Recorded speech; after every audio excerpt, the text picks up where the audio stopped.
In our last talk for today, we are touching on debt and inflation. Did you say? Did you just look at me like? Did you say death or did you say debt? Definitely not death, but inflation can cause our death. It's a very good pun because death can create life or death. Yes. And it all depends on what you do with it. If you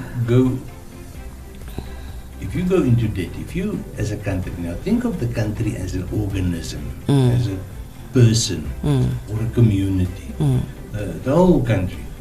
If you have to go borrow money to build a Neketol Dam,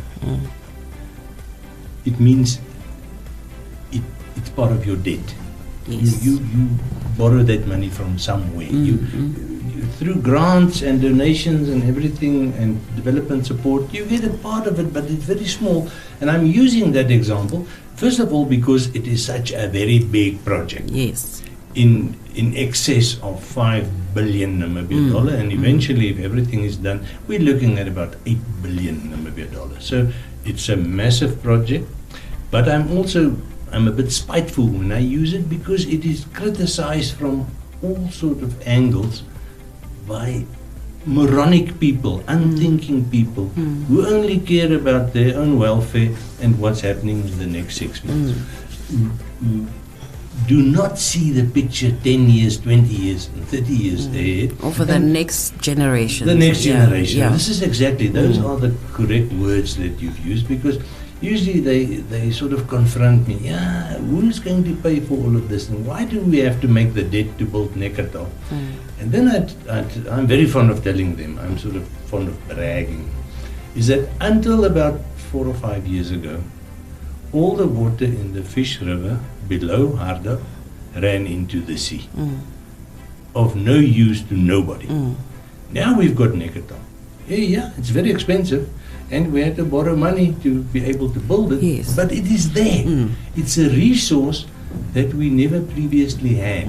It's a gold mine of which we know where the gold is. Exactly. We don't have to go do exploration to find it. All that we now need to do is build the mine below it. Lay out the plots, put in the pipelines, the pumps, whatever is needed, the infrastructure to get the water to where it can work.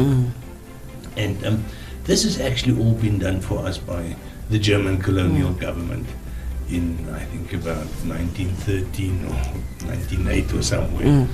When Neketol, the site where Neketol was built, was chosen after many years of surveying and doing very careful field work.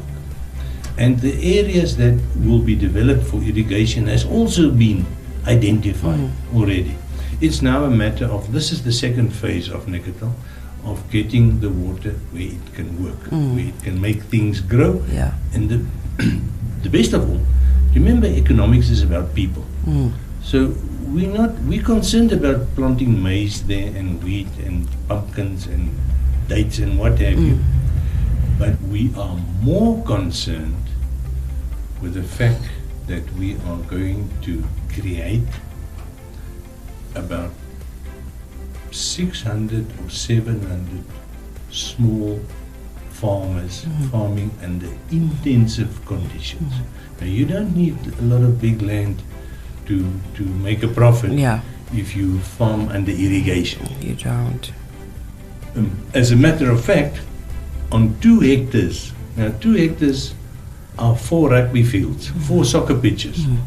I mean, that doesn't look like you can feed the nation from 4 soccer pitches. But that is what is regarded as an economic unit. It's very small. If you usually they go for sizes of about 12 hectares.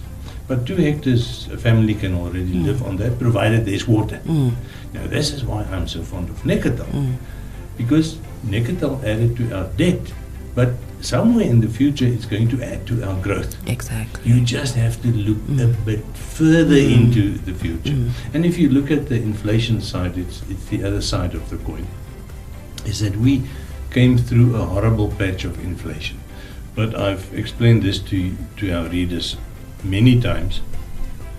we were not the source of that inflation. It was imported inflation. It came from South Africa. It came mostly through energy, through fuel, and we were suffering. We were bearing the brunt. We were on the suffering end of that inflation, which means there was nothing that we could do. Absolutely it wasn't nothing. something that we've done that we could fix or rectify or change. We just had to live with it. We had to absorb it.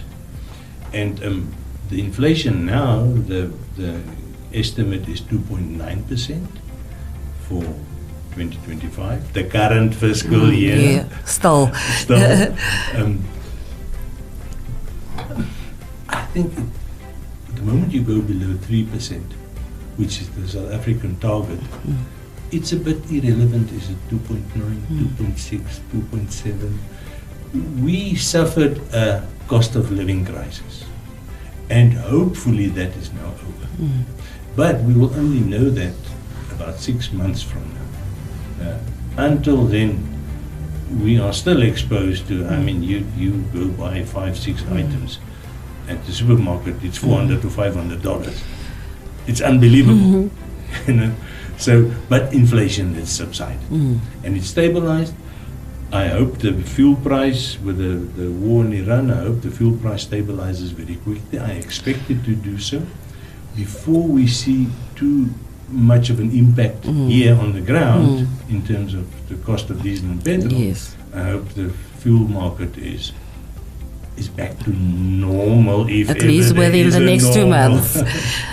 Yeah, so we have come to the end of this talk, but of course, this is not all you can listen to. You can, of course, go to economist.com.na, where you will find all our previous talks since 1996, and then you can learn so much from it. So to Mr. Daniel Steinman, thank you so much until we meet again next week. And of course, thank you to our listeners as well. From me, Elsa Vitimingani, goodbye.